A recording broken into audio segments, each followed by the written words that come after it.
Welcome, ladies and gentlemen. It's your boy Legend Divash here with my calls for this solo review of Dun Crash, as we also call him, the Hispanic Assassin. And if you know us, we're from the Off the Bench. We have our own podcast where we do our seasonal anime coverage weekly.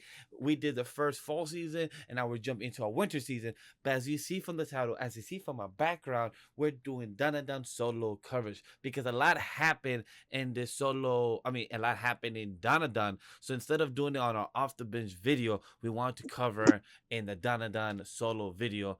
Right, Crash? Yes, yes, sir. Let me tell you, there's so many things to talk about in such a short little time. And let's just get this one thing out the way. 110%. This anime is a 10 out of 10. It is going to be very, very hard to compete with my own personal animes that I have watched throughout the year. But by far, Don to Don is straight heat. It is going to be straight heat, and I cannot wait for season 2 that's going to come out in spring of 2025. I only wish that it came out maybe sooner, but we have to learn to be very patient people for great things to happen. I cannot wait. Let's speak on this. Let's talk about everything that we have seen from episode 1 to episode 12. So the first thing I want to bring up to chat, as always, if you know us, as you see from the channel, Anima 3 Studio, welcome to the channel of animation, manga, wrestling, webtoons, and bringing the positive representation for weebs. So this is a conversation of the solo review. So if you have seen this, there will be obviously a spoiler to the channel, spoiler to the video. So if you guys haven't seen it, come back and go check out Off the Binge. We did in a weekly from episode 3 to 12. We didn't cover 12 because we want to save it into this video. So we did give our quick synopsis in our most recent After Bench episode 9 coverage. So go check that out. If not, my expectations for Dun, I knew about the series for the next. For the last 3 to 4 years. The manga came out. Let me see. I have it right here. The manga came out in April 6th, 2021. So I've known this manga that came out from during the pandemic. For those that don't know, the original creator, he was an assistant editor to the creator of Chainsaw Man. So you can see the experience or the what's the word I'm looking for? Inspiration. Yeah, yeah, The yeah. inspiration that has come from but the rom-com, the love, the slice of life, the romance, it was something that his editors for this series of Dun told him, hey, go check out other series. If you want to have a rom-com type of slice of life, shonen type of series, he went to did his homework. And I'm happy he did, because I never expected this for this series of Dun to be such high up there. And I believe it's in Jump Plus. I believe because it also comes out Mondays on the manga series side. So it's really great to see how much love a series could be well adapted when it's really adapted well in an animation format. So as somebody who hasn't read it, only have watched it, it has gone over my expectation, and I'm really curious to see more in the next season too that we know and heard already since Jump Festa. It comes out the next season in July of the summer season of 2025. So it's very exciting. So those are my expectations when I finally came in. I heard also from Anime Expo because I believe they had right here it says that the worldwide premiere of episode 1 before the Japanese television premiere occurring Anime Expo on July 6th, 2024, and myself and Crash, we saw the first encounter, a premiere in the North America on September 13th. So me and Crash, we Sir. first saw the first 3 episodes before everyone else 3 weeks later. So it was a really cool experience to see. So Crash, I'm gonna pass it to you now. What were your expectations? What did you feel coming into it, and were you excited? Because I know you also don't read the manga. Yeah, so um I had my eye on Don for a while. The main reason why I was intriguing from the get-go was I am a big fan of the occult, some scary, spooky stuff. And lately, for those who do watch me on Off the Binge, our podcast, for those who understand, my takes, I like to be jump scared. I like an animation that can, get me at the edge of my seat, give me goosebumps, literally make me even scream if possible. And lately, I have noticed that these last couple of animes have recently come out have not been like that. So when I seen something like Down to Dawn that has spoken about the occult, I'm like, I had to take this show with a grain of salt. And then I seen the trailer, and that shit was fucking hilarious. I knew this was gonna be a comedy for sure. And then I seen the twist that the creator had put with the romance, and I'm like, okay, I mean the first half, not gonna lie, I like what this man is cooking. So I when they had announced about the movie, the first encounter, I told Vash, we gotta watch this. I want to be on top of it for the fall season. We definitely gotta know like what's going on. We're sitting in the movie theater. The opening comes up, and that was the most fire ass opening this Oh yeah. anime season has put out, not even of the year. That shit when I was like bumping it with him, I was like, yo, this is fucking fire, son. Like the whole song was amazing. The whole dun dun dun dun. Who was the opening again? Scruffy Nuts, not Scruffy Yeah, Nuts. I was gonna say Frankie Nuts. Not Frankie Nuts. What was their name of their opening? You gonna make me look it up too, and I'm like, damn, I know it was something nuts. And my boys is listening to right now on the radio. That's crazy, but uh, Creepy the Nuts. Creepy Nuts are the name. Creepy The Nuts, excuse actual me, yeah, song is Otonoke by Creepy Nuts. That's the name yes. because I see it right there on the Crunchyroll YouTube channel. God damn. So to answer your question, going into the first off the movie, I had no expectation. So when your opening is fire, I'm already in. You already got me. Like, all right, there's no way this is like you can't give me an opening that's amazing like that, and the thing is gonna be trash. The first episode was just out of this world. Literally, no pun intended, literally out of this world. Because you have a borderline rape scene. You have one of the most fire fights going on between three fucking aliens and a literal cursed monster, right? You have romance building right there, and everyone knows the Hispanic assassin is a big romantic guy. I like the spiciness, especially when it comes to high school romance. I like that shit. So best believe when I tell you this shit was building up to something spectacular is an understatement. You have everything an anime should have, and I didn't even ask for it. You have action, you have adventure, you have mystery, you have drama, romance, plot twists galore. The soundtrack is just in itself, inside and outside with the openings, straight heat. Overall, with the movie and then going into watching the anime again, because believe me, Vash and I can speak for ourselves. Best believe I started again from episode 1 and then watched it right back again to episode 4. Why the Me, fuck I would I not? didn't. I actually wait. I think I just went from episode 3 to episode 4. I think I actually did that. I just it was so good I couldn't stop myself. Hey, Again, like I that had shit to was knock great. it that you tried it. Hey, it worked out for you. For me that it went well. Like, hey, you still saw episode 1, 2, and 3. You just rehashed the memory of what we saw from the first encounter. But you set up your expectation, not for us to speak in depth into season 1 yet. Just to Yeah. not that you saw the expectation, not that you went into it, not coming out of it of season 1. Now waiting 2 more seasons from winter to spring to summer. How do you feel about season 2? Are you excited? Are you thrilled? Did it exceed your expectations of coming out of season 1? I, like I said in the previous off the bench episodes, this anime continued to go like better and better and better and better. And again, I have never seen an anime like that ever. So best believe for season 2, I have extremely high expectations. That being said, I am a bit worried because Dawn to Dawn started off amazing, and I know the manga itself. For as someone who hasn't seen it, I've seen a lot of panels, a lot of extra stuff, on social media. I would not say too spoilery, but just enough to know what I know what's going to happen in the future. That it has a lot to address. What I'm worried about more than anything is that you have a great season 1, and then it drops the ball, and it could become completely trash. Whether it comes with the animation, with the soundtrack, or just the overall story. I'm not saying that's what is going to happen, but in my experience with a lot of great animes, I don't want to like put specific anime names out there for people who may disagree with me in that aspect, because I can be wrong for sure. But you know, Dawn to Dawn overall is phenomenal, and I just don't want it to fail where right now they're exceeding. If they need to take a year even to go in and go ham with the story with the animation, do what you need to do. If you think you could put out the same fire you put in this fall 2024 for spring 2025, for sure. I'm going to take your word as a studio, as a creator, that you are giving us what we're asking for, and you're not going to fail our expectations. So I have a lot to speak up for it. That's just me. I don't know how you feel about it personally. Do you think it's enough time, Um, in 2 seasons to maintain what it has currently? Hell yeah! When it comes to Donadan, I know that for the production company that did this, Science Suru, they have for their 2024 lineup, they only have three series and a fourth short form.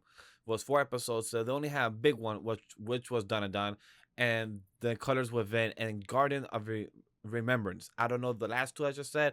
I know Badana. 2023, they have Scott Pilgrim Takes Off. Scott Pilgrim Takes Off was very well done. If anybody hasn't seen one of my favorite movies of 2022, and Noe, highly recommend to check that out. If you haven't, it's on Hulu. Please go check it out. It's one of the best rock and roll type of film inspired. So please do. When it comes to 2025, they only have two projects. Is Dana season 2 and Sanda. That's all they got. Sanda is done in the fall season premieres, and Dana season 2 it is in the summer season. They have time. They only have two projects in the work, and they have Is one. it is it on the spring? Correct me if I'm wrong. Is it in the summer? Which one? Am I wrong? Done is in Yeah, the done and summer. done. Oh July. god damn it. See, so I can wait 2 seasons? Yeah, Oh, I correct. keep saying spring. Yeah, it's July Damn it. 2025. So July is summer season, guys. We have Ah. July. Okay, all right. So I retract my statement. Then I think they're cooking. I think that's way more than enough time, to definitely put something fire out there. You know what? That's fair. If it's not gonna be in spring, if it's gonna be in summer, I'll give them that. Then I think that's more than enough time. I think they're good and do good, but still, either way, I hope that shit's fire. I hope the way that they did season one is gonna be good in season 2. Sam, I have far expectation for Sansoro. I know they've been doing amazing, and I believe in the director. I believe he is the same director for season Season one. for season. Yeah, he is the same director for season 1 and 2. For season 2, he is the full director. They don't have any more information for season 1. He was the director and episode director of episode 1, and he is a storyboard of episode 1 and 2. Okay. Okay. But when Uh, it comes to now, we already spoke our expectation. Now we spoke about season 1 and what we're expecting for season 2. Because Chad, if you have seen episode 12, season 2. I mean, the ending of episode 12 of season 1, and then a cliffhanger to know what the fuck is gonna be happening. So instead of, since this is the overall coverage, I want to ask you, what was your favorite characters? Do you have a favorite villain of what happened? Because the we have the Turbo Granny, the Serpo Shopito, Acrobatic Silky, Silky. Penny Chinsaku, and the Flatwoods Monster, and Taru, and the Hina. These are our villains. These are the villains we have seen. But the question is, before we jump into the villains, I want to talk about something you spoke about earlier. The big elephant in the room. Because this didn't happen once, this didn't happen twice or 3 times. It happened a couple of times in the series. The ambiguous type of rape scenes or things that could happen to our type of woman characters. I think this is something we should speak about, and because it happened in the beginning of episode 1 and it happened at the end of episode 12 at the ambiguous scene. So I want to talk about this that is very Yes. triggering to many of the audience, and it has happened in an anime scene to a high school student. How do you feel about this? Is this something that we could touch on and have a quick conversation about? My only thought. So, in general, I think this goes without saying. Those kind of things are very inappropriate, very wrong. It is a trope that is seen sometimes in animes, and in certain cases, it can be understandable why the animation studios or even the creator may have put that idea in those scenes and animated. But that being said, in this specific context with Dandadan, like I said, it was something that I didn't expect at all, and I was shocked. However, I did not mind it. I feel like, in the sense of the way that Dandadan was shown to us, it is shown to us in a comedic aspect. I feel like it can be thrown underneath the rug. I think it be passed by. I don't feel like it is something we can't ignore either. It is things. It is something serious. It is something that can happen. And I feel like the reason the creator is putting those scenes, that idea out there, is to explain that these stories have had happened to some people. If you really think about it, it's just being shown in an animated aspect. So if we're talking like something like, let's just say, for example, Afuera, right? That had came out this season as well next to Dan Dan Dan. Something like that is more serious in that theme, in that specific scene where, the princess is about to get raped by the prince. And thank God, Hajime saved her. In this instance, if Ken didn't save, Aisa from, the aliens, potentially we had a whole different scene in itself. For the But sake of purposes, because of comedic, I think it's fine. also, truth be told, we find out later that the big reason that Turbo Granny slash Okarun he had his little fusion through the phone is because what Granny Turbo she has been doing for the past 100 something years of taking the guy's wieners is because she's been protecting all the girls that could have gotten molested in that type of storyline that we found out later from Episode 6, if yeah I'm not mistaken. Yeah. No, from 6 Granny was. Seco, from Granny Seco, where she explained that the real story of our girl Granny Turbo. So, in that context, of course, again, like I said, these stories do happen. It's very sad. It's very unfortunate. I wouldn't wish anything bad on anybody, but these things unfortunately do happen. And the theme, I believe, what the creator is trying to say overall with these type of things is, don't look away from these stories. Do not think that you're not. Again, we hope doesn't happen, but if it does happen, it's very serious. We apologize, but these things do happen. Don't take it lightly. We're making light of it, but if anyone needs help, please go out to go get help. Definitely ask. Don't be afraid. Because there are a lot of scary stories out there, literally with occults, with spirits and stuff like that. Like, hey, we heard this scary story in this haunted house. That girl got raped, whatever, died, and now that her ghost being possessed here in the house. There are stories like that that do happen, around the world. Yep. Do people believe it sometimes? No. But is it true to say that there are supernatural things that do happen in this world that we cannot explain? Yes. Yes. So I feel like the author, the creator, is just explaining that to us. It's funny, but just funny enough to where, like, we can pass it by without making it a big deal. Yeah, the story in the concept of Dun and Dun, it sucks that they have used that trope in multiple times, but as long as that is explained in the non-comedic way that is explained for the story, like I'm curious to see how episode 12, with the way they was ending with her in the pool scene, is something like, okay, yeah, I said, how is this gonna be out? Like she has her psychic powers. Is she gonna like? I'm glad it doesn't feel as a too like damsel in distress type of moment all the time either, because it does kind of take a bit away out of it, but I'm glad Ayase could do something. Hopefully that's the case where because right now technically Okarun and our boy what's his name Jin Mhm. cannot really do much something because they just did, pull off the tag of a house that they just made a hole in. It's like, hey, my G, y'all probably fuck yourself over right now. There probably is about to come a demon of class 12, red alert. Who knows? So it's something I want to ask and also bring the audience also chat. Let us know how you feel about this as well, because your opinion matters when it comes to this type of conversation. When it comes to anime tropes, it's something that Japan continues using when it comes to their storylines, their storytelling. So it's something I want to ask. But not that we could transition out of this because there is no best way out of it, but it's more asking the question. We spoke about the elephant in the room. Now let's speak about the characters because this is more a quick coverage of our thoughts and about it. And I want to say, how did you feel? You spoke about one thing that's huge, the cult. You spoke about the characters. We said when Turbo Granny went to the aliens that the Serpo Hoshobito, that was something insane that they was ready to dissect the internal organs, the banana, the wiener, the titties, the nipples. They were so upfront about it. They wanted to know how to have sex and how to multiply. I, when I first saw that scene, my mouth was just like agape. I was like, that's how you Jaw start drop. this anime. Yeah, I was bamboozled to the highest degree. I was like, no shot, these guys are going this direction.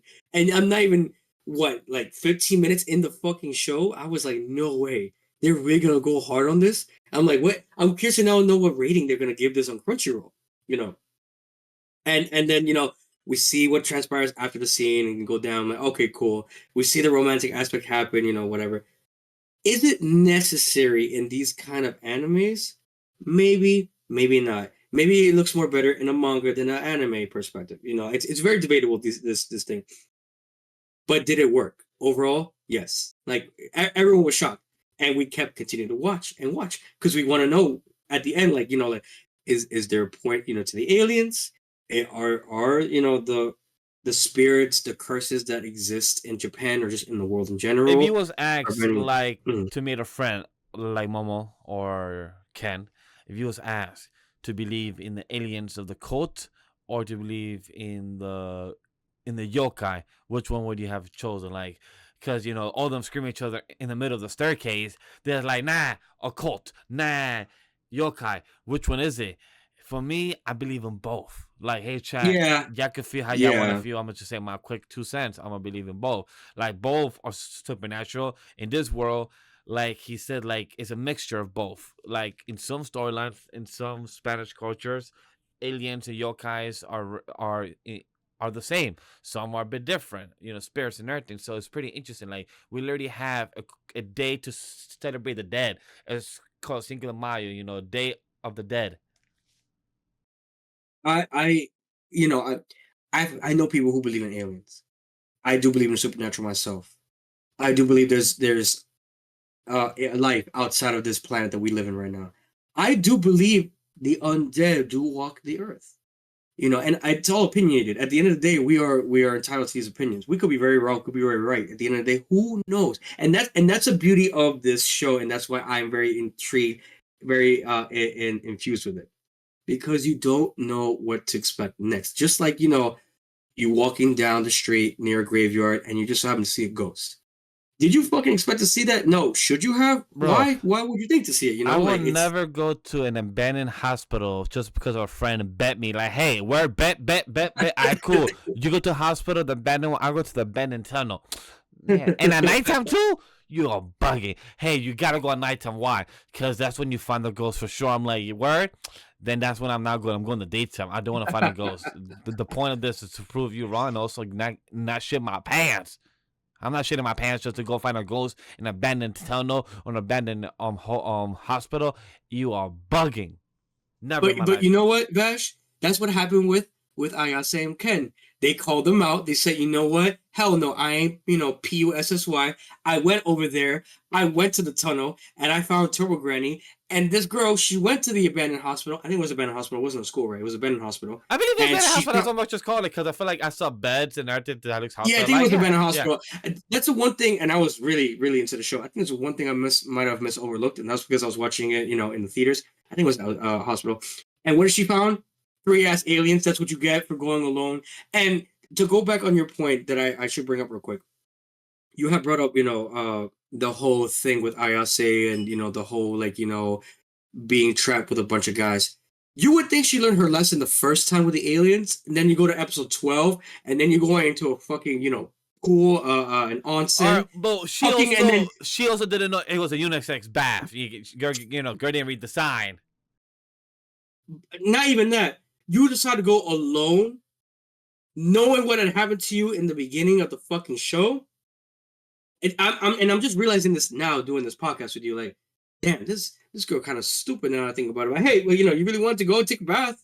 Go ahead. Exactly. You didn't want to go with the guys, but you reap what you sow. I guess you put yourself in those situations. I guess what the creator is trying to do, like sometimes people never learn their lessons, and I guess what you can take from the show. But finding out later that imagine you already just want to be friends with a girl that you finally found something in common, and then finding out later that when you go to the bathroom and you think that you got your wiener back, you did, but then you find out that your balls became the golden callus. Beautiful It jewels. became the golden fucking jewels, and somehow you lost them, and somehow it just became one with the girl Ari that she Mm-hmm. became and having her own powers now, her own version of Acrobatic Silky. If you want to see our full thoughts of that episode, go check out Off the Bench. I think episode 4 or 5 is where we see the coverage of Acrobat Silky and how emotional It's 6 Crash and 7, if I'm not was. mistaken. Yeah, episode 4, 5, 6, 7. Go check out the time codes. It's there somewhere. Or probably in the thumbnail. It shows that the highlights of our episode that week. So seeing Acrobat Silky was really dope to see. Ira was amazing. She is one jealous ass person. If you like somebody, she said, "Hey, Ken, I like you." And Ken be like, "Word, I don't like you. I got my crush on Momo Ayase." And she did My like, man. "Yo, my Momo, she's a devil queen." And that's what Ira wants to accuse her. I'm like, yo, this is a whole crazy love triangle. And now we got a quad. My boy Jen. Imagine you just hanging out with your guys night in episode 12. And you're like, yo, Jen be like, yo, you like Ayase, right? Imagine just throwing off one random question. And then I feel like I said it. I think I said it off the binge episode 8. And I believe I said that Gigi or Jen will be liking Momo once again. And the way he asked her, like, yo, Ken, you like her, right?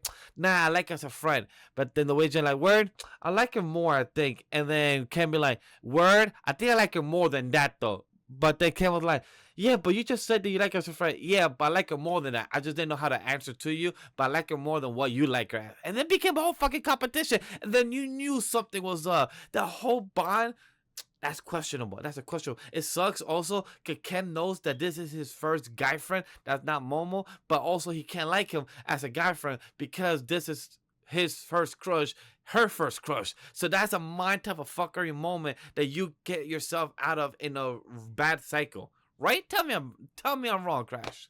You're 100% right. And not to repeat myself, if for anyone who wants to rewatch it, please definitely watch episode 8 of our podcast of Off the Binge, because I bring up great points about this. With Ken, if you're someone like me who's an introvert, definitely you know where Ken comes from when you have a crush on somebody like Momo. Jin is in his own little world.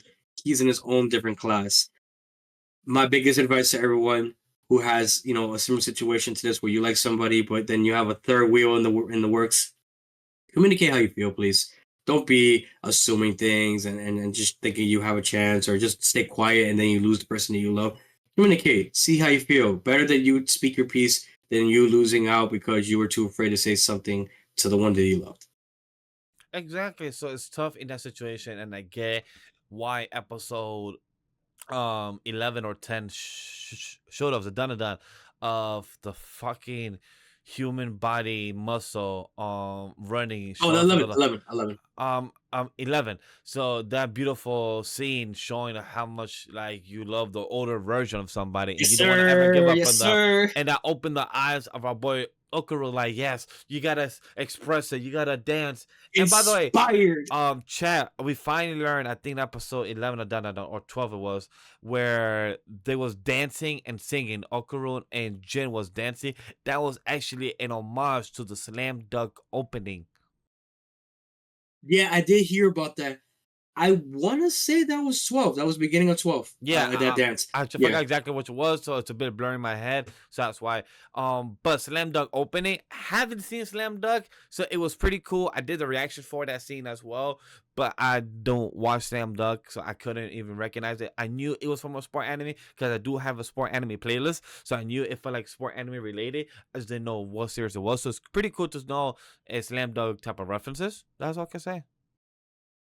To go back to piggyback on what you were saying before, do you want to talk about our favorite characters? Yes, I will About say, look, my favorite character of this is I have a comment. I'm gonna just say grandmas in anime is never like in cartoons in Western. That's all I'm gonna say. That pick your poison. If you wanna see a grandma, go watch Cowardly Courage the Cowardly Dog. That's a grandma right there. Muriel? Mario, that is our grandma version in the U.S. Being westernized. If you want to see a grandma in anime, you can watch Grandma Tsunade. That is a version of a grandma. Yes, But then sir. you can see Grandma Seiko. That's a grandma for you. The gravity could speak volumes, is all I'm gonna say. But my Physics is a. That's all I'm gonna yes, say that that's too. it. Sometimes physics are questionable in some characters. But look, when it comes to characters, do I have a favorite? I would say the cat. If you don't know what I mean, the cat is Grandma Turbo. Sure. Turbo She Granny. is my favorite, the character right now so far. Just her one-liners, suck my wiener, suck my nipple. All these things are hilarious. Her one-liners, the cat form. She is trying to be show her she's heartless, but she's also having fun with these characters that beat her. I like it. I like Momo more than Ken. Ken is like the older version of Miguel, but like older version of like 10 or maybe a good 15 years version of Miguel, and I didn't like that version of Miguel myself. So seeing that version of Ken is like, yo, bitch, get the fuck ready. Stop being a PSUSSY. Stop being that version. Like, shut the fuck up. Grow up, my G. Stop it. So Ken sometimes pisses me off and he complains so much, but I get it. You're a shutter. You have no friends. You finally got is somebody to connect with you. So totally understandable. But out of the two main characters, Momo's my favorite. And like I said, I like the grandma. Ira, you're a jealous ass person. Jen, you're a fucking wacky. The guy, the inflatable balloon. He's what he reminds Yeah, me of. yeah. And fuck the aliens. But except the boxing one, the Penny.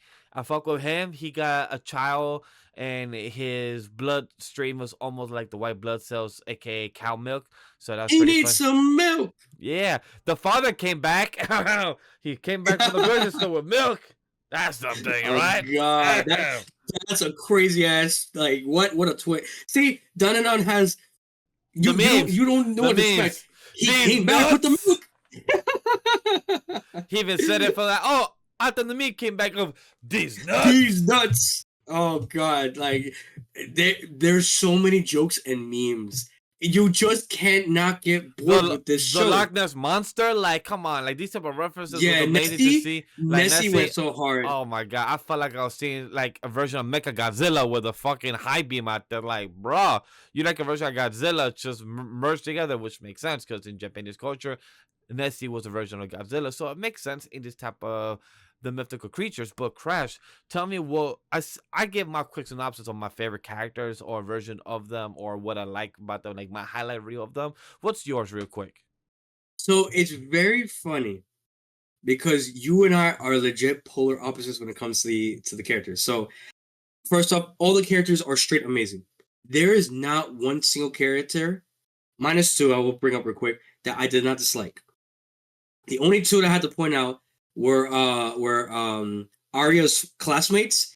Shout out to them. They should be fucking dead. I don't know why they're still alive. How you get hit with fucking a beam, steel beam, in a fucking abandoned warehouse, die, then 2-3 episodes later you come back and be like, oh my god, guys, you're alive. You okay? Wait, what the fuck are you talking about? You died before. Now what the fuck? Now you're alive? Like, if you have heard called life insurance, car insurance, this is called anime insurance, high school student insurance, right there. or maybe well, no, we did see them like pass out. So the trope of if you didn't see him die, they're still alive trope doesn't exist in that aspect. But shout out to them. That's crazy. But all the characters overall were spectacular. No cons about any single one of them. But that being said, right? Talking about heroes or the good guys in the Except show. Ira, I would say the only con because this girl next to talk shit even when she doesn't know people and don't trust people, and she spread rumors. So I feel like the only type of character you can speak con about is like the girl that you shouldn't have trust in the first place, and is well deserved that she got a bathtub or slash sink drop on her head. Oh, that's all I'm saying. That's all I'm We're saying. gonna speak on that right now. We're gonna speak on that right now. But if you said Momo, I personally love Ken. I relate to Ken a lot. I have nothing against Respect. I love Momo and I want her so much to confess first to Ken.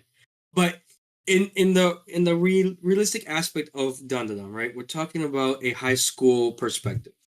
I have been in Ken's shoes before, just your average nerd reading a book, not a lot of friends, or even no friends at all.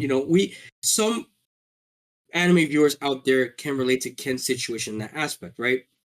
You don't really get lucky as Ken to get a cute Gairu waifu like her, coming up in your life like that. She came up to him in a coincidence. Really, it was a 1 in a million coincidence.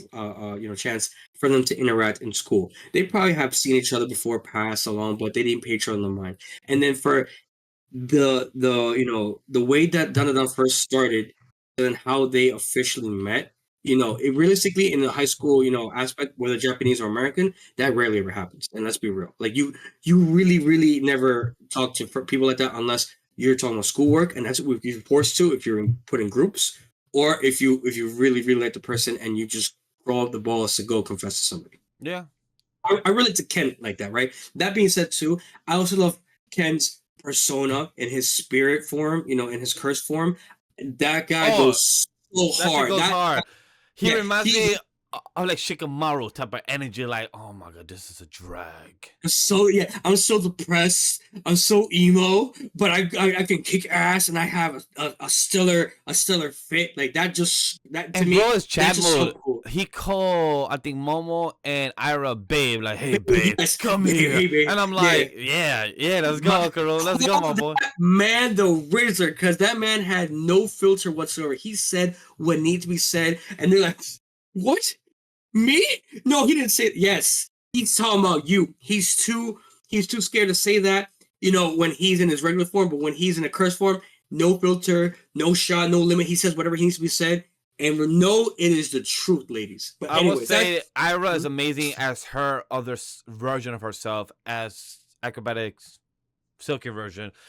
Calling him master, acting like she is his servant as like, hey, I'm your first liner. Like that's pretty cool as well to see. that man, Papi Chulo, 110%. But speaking about that, it's great you bring it up because then if we're talking about villains, and again, I'm not gonna refer to this character as a villain. I feel like this specific character that I'm going to talk Misunderstood. about. You know, she's Yes, misunderstood. and again, this goes back to what we're talking about with the whole rape thing and everything like that, which goes very serious. Like a lot of stories like these are really untold. People talk about this all the time, and no one really listens. But these are things that have to be addressed in real life because these things do happen overall, and Yeah. it's really sad, unfortunately. But the origin story, the overall character of Acrobatic Silky, was one of the most tragic anime stories I have watched all year long. And I'm not afraid to say this in front of the podcast. I cried I cried so hard when I saw that. It was depressing. I felt so bad for her. Like it was unfair. So when you see something like Acrobatic Silky go through the trope of dying because of whatever circumstance she was in, you can't see her as a villain or even the bad guy at the end of the day. This Oh, is somebody that is going through it just as much as anybody else. Like the Joker, someone who just the Joker in DC, excuse me, someone who just had a bad it day. just takes one bad day for everything to go downhill, and that's what it did for Akibara Suki. Right Thank you. here on the bio of her character, even said she had a narrow face with hollowed eyes, wrinkles on the upper half of her face, and a permanent lipstick smile that exposes her teeth. She walked around barefooted while wearing a red wine brim hat and a red dress. It shows in the sadden of a character to who once was, and you saw the flashback like Crash said, she has one of the most saddest flashback of our characters that we see as the villains or misunderstood villains. Is she an anti-hero, anti-villain? No, she's just a misunderstood villain. That her character was the person that wanted to buy a dress for her daughter, but because of this, it just spiraled into a bad date for the people that she owed money to.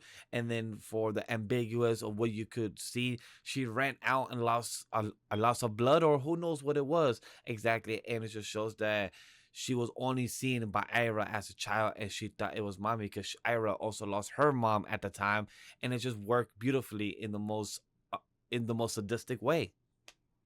All I have to say, everything you said was perfect, and 100%. Thank you for that. Like you could have said it more perfectly. And for whoever had watched that, if you did not cry like I did, or you didn't feel sad, or you just felt like any other emotion other than like just bawling your eyes out or just feeling sorry for this character, you're so evil. You're so mean. Because how could you not feel for a character like this?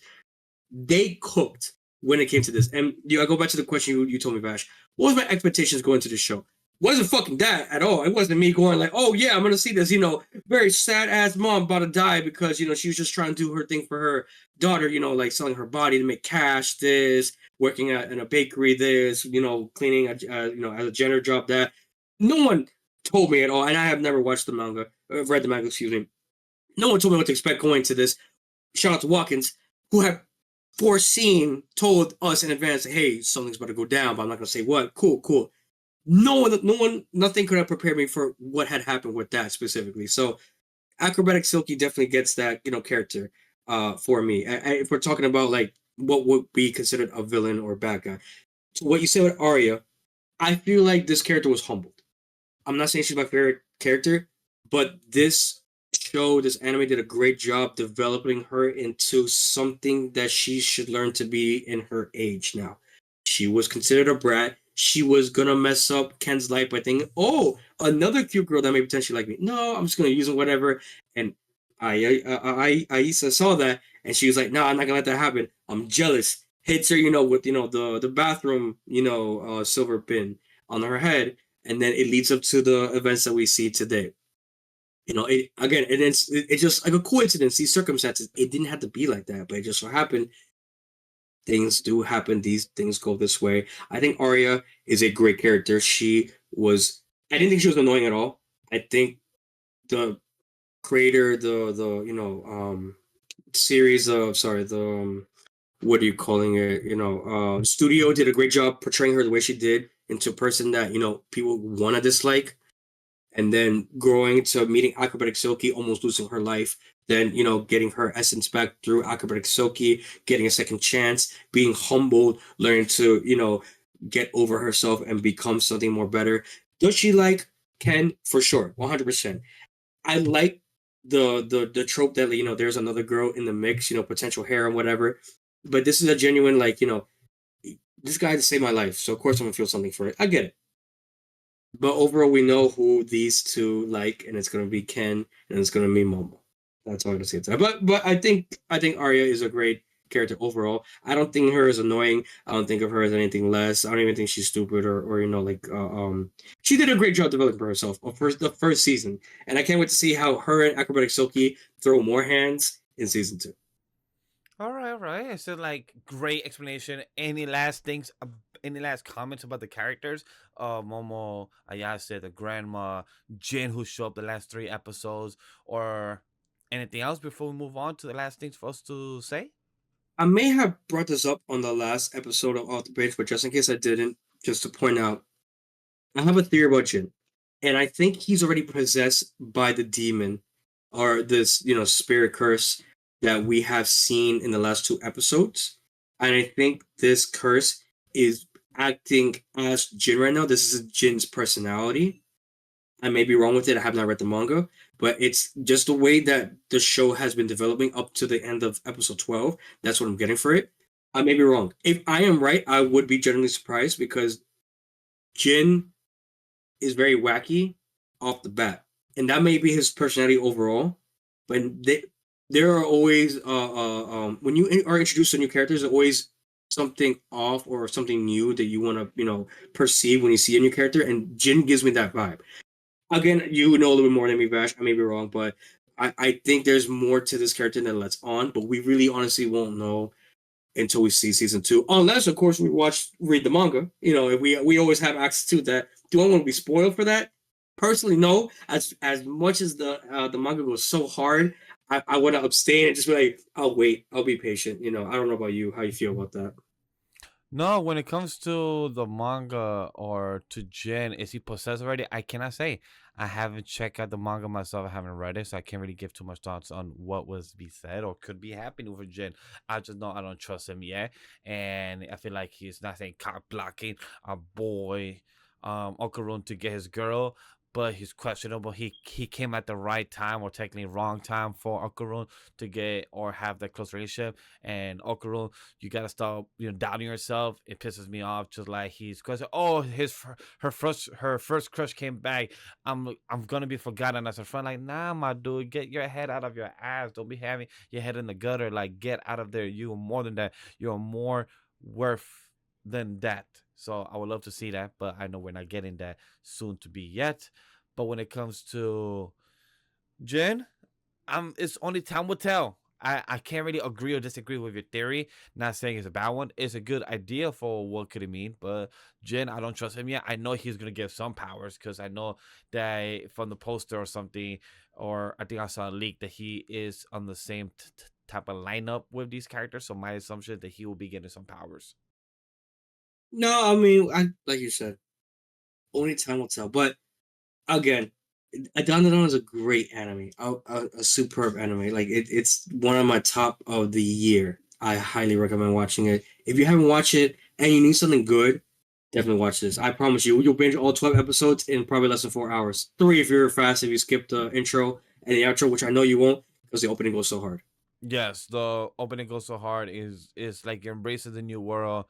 It sticks out. The characters have been amazing. Like they fully embrace the wacky weirdness of the surroundings and adding their own unique spin to establishing tropes. This approach sets the series apart from its shonen contemporaries, offering a fresh and distinctive experience. And that's one thing I'm very proud of when it comes to watching Dun Dun Dun and seeing the characters develop and seeing the animation production.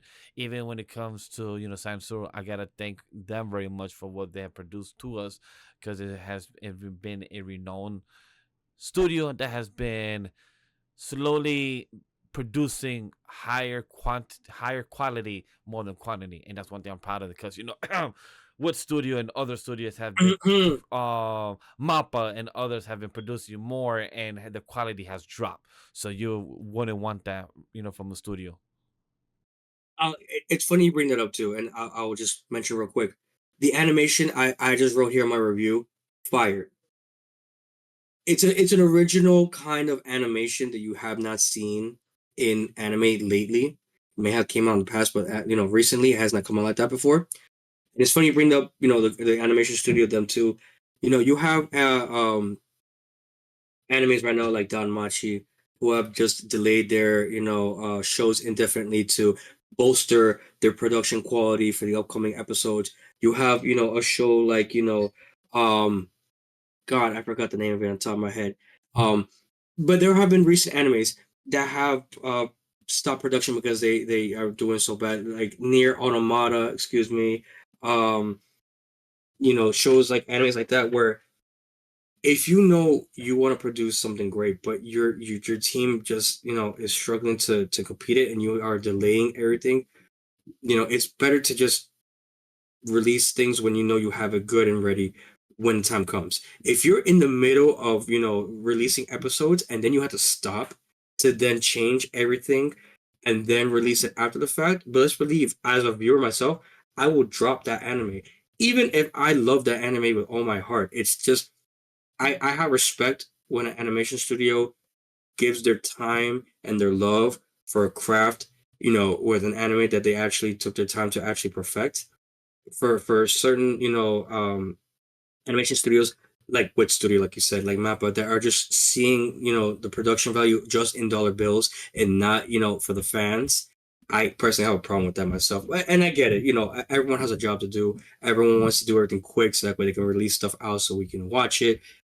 But good, like I personally believe, as an anime watcher, good things take time. If I have to wait a year, 2 years, 3 years, 5 years for a certain anime that I love, I will wait for it 110%. And it has happened before. But that being said, a lot of animation studios should take note of this animation studio. You said it was Science Saru. They're a perfect example right now that they're cooking right now and they're taking the time to it, and I pray that they maintain that going into summer 2025 of this anime season. That what they had for the fall of 2024 continues on for next year.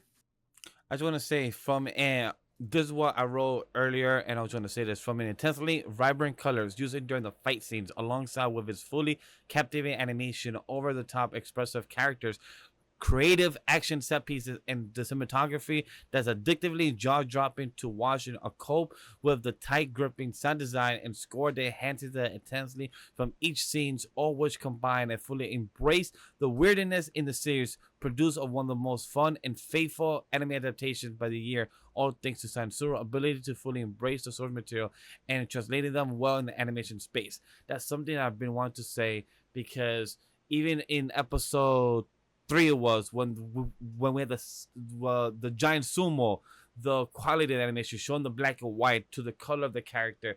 Even when we had Granny Turbo as well, the fight scene of her with the crab, all those type of detail in the animation really high rocketed in the detail of what it could bring to us, the audience, translation from the manga. So to me, that was very impactful for Sansuru. Even also the director adding the details when they came back, I think in episode 10 or 9, when they came back from being in their different dimension. They showed us the audience from the characters' facial expression running away because they were half naked, showing the comedy of their face, of the facial expression was really comedic, but showing the characterization just from that. Like there's an awkward moment, but showing like the attack and tag the character, type of run.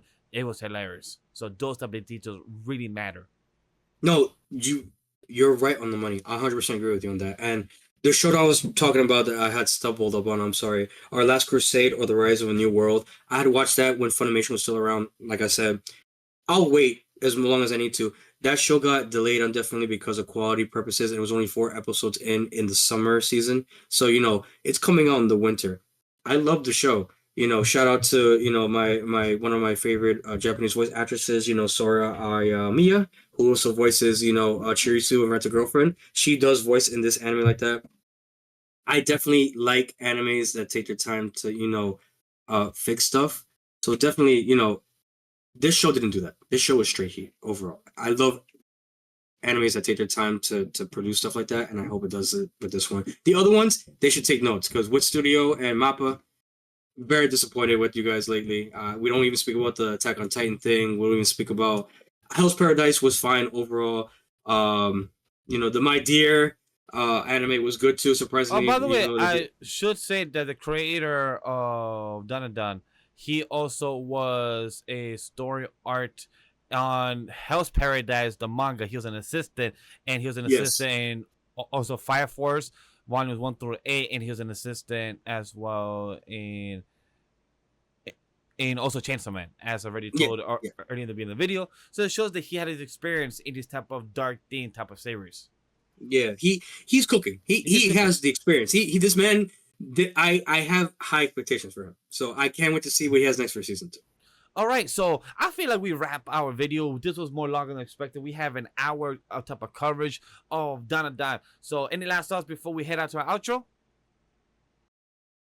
If I were to say one specific episode to watch, I would say episode 9. No context. All I'm gonna say is you're gonna say a lot of "Hey yo" every goddamn minute. You're gonna say "Crash." Hispanic assassin. Why do you say that? No context. Trust me. This show is heat. When you get to episode 9 and you finish that, you come back to me in the comments and you're like, you know what, Crash? You were right. That was a whole "hey yo" moment. I kept saying that so hard. You go to, I promise you, chat. I promise you. Let me cook. This show, watch it. So why you keep watching us? Go watch Thunder and then come back in the comments and be like, you know what? This show was awesome. You're right. I can't wait to hear more reviews.